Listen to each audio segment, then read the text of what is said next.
Kembali bersama kami, pemirsa, meski Indonesia tengah menghadapi pandemi virus corona, namun Presiden Joko Widodo mengingatkan jajarannya untuk tetap mengantisipasi kebakaran hutan dan lahan. Presiden meminta manajemen lapangan dalam mengantisipasi karhutla harus terkonsolidasi dan terkoordinasi dengan baik.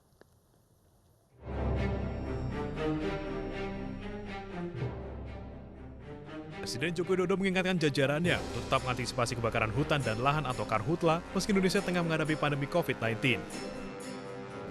Pasalnya, sebagian daerah sudah mulai memasuki musim kemarau sejak April 2020. Merujuk data BMKG, 17% wilayah Indonesia sudah memasuki musim kemarau sejak April 2020. 38% wilayah sudah memasuki musim kering pada bulan lalu, sementara 27% wilayah RI telah memasuki musim kemarau pada Juni 2020.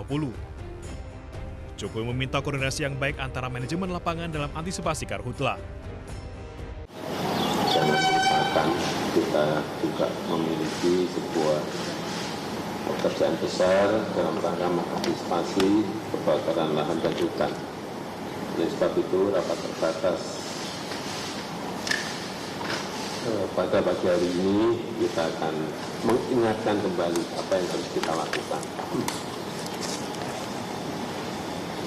Dari BMKG saya mendapatkan laporan bahwa 17% wilayah kita ini mengawali musim kemarau di bulan April. 17% bulan April. 38% memasuki musim kemarau di bulan Mei. 38%. 27%. Selain itu, Presiden juga meminta jajarannya untuk bisa memanfaatkan teknologi untuk meningkatkan pemantauan dan pengawasan. Tim iNews melaporkan. Sepekan terendam di perairan Dermaga 2, Pelabuhan Padang Bayi, Karangasem, Bali, kapal motor penumpang Dharma Citra 3 mulai dievakuasi. Semua muatan termasuk kendaraan yang terjebak di badan kapal dikeluarkan.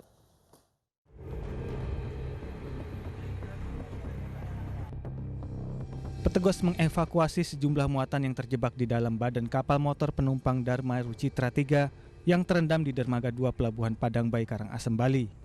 35 personel dilibatkan untuk mengeluarkan 2 mobil pribadi dan puluhan ton jagung dari badan kapal. Evakuasi muatan diperkirakan akan berlangsung hingga 5 hari ke depan. Setelah pengeluaran muatan, evakuasi akan dilanjutkan dengan pengapungan kapal yang akan dilakukan di tengah Selat Lombok. Kita sudah mengeluarkan kira-kira muatan truk itu ada sekitar 20%. Sebelumnya pada 13 Juni lalu, KMP Dharma Citra 3 karam saat akan bersandar di Dermaga 2 Pelabuhan Padang Bayi, Bali. Kapal feri ini karam karena terjadi kebocoran. Dari Karangasem, Bali, Yunda Ariesta, iNews melaporkan.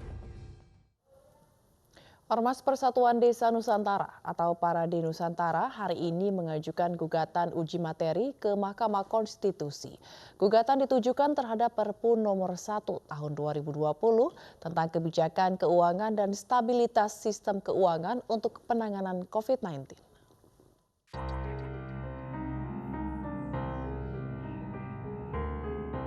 Selasa siang, Organisasi Kemasyarakatan Persatuan Desa Nusantara atau Parade Nusantara mendatangi gedung Mahkamah Konstitusi.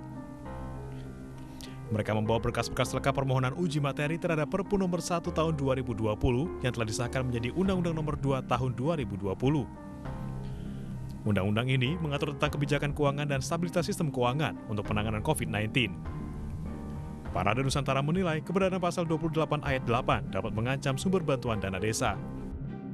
Kenapa pasal 28 ayat 8 ini kita gugat? Karena pasal ini menghapus dana desa. Dana desa itu diatur di dalam pasal 72 ayat 2 Undang-Undang 6 tahun 2014. Nah, sekarang ini di desa lagi terjadi bergejolak.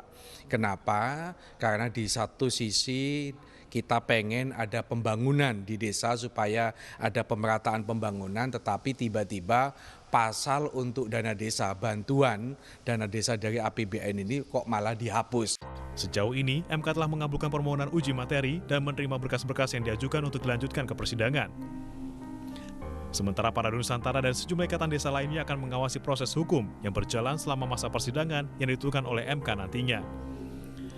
Dari Jakarta, Hasbiollah, Tommy Hadikusumo, iNews melaporkan.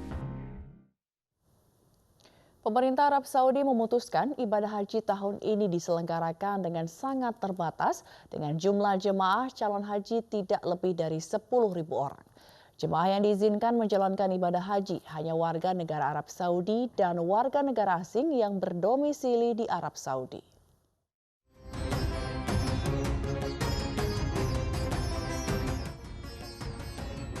Pemerintah Arab Saudi akhirnya memutuskan pelaksanaan ibadah haji tahun ini diselenggarakan dengan sangat terbatas.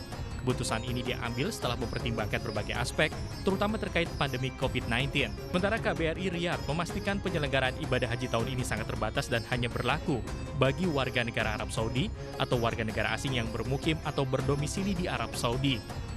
Keputusan ini mempertimbangkan masih adanya penyebaran COVID-19 di seluruh negara. Pembatasan jamaah diambil untuk menjamin keamanan dan keselamatan seluruh warga dan merujuk kepada ajaran Islam yang memprioritaskan keselamatan umat manusia. Menteri Agama Fahrul Razi menyatakan menghormati keputusan pemerintah Arab Saudi yang menyelenggarakan ibadah haji secara terbatas. Atas pengumuman pemerintah Saudi Arabia tersebut, Menteri Agama atas nama pemerintah Republik Indonesia menyatakan dapat memaklumi dan menghargai keputusan itu yang sangat sejalan dengan keputusan yang telah diambil pemerintah Republik Indonesia untuk membatalkan keberangkatan jemaah haji Indonesia pada tahun 1441 Hijriah atau 2020 Masehi dengan pertimbangan keamanan dan keselamatan jemaah.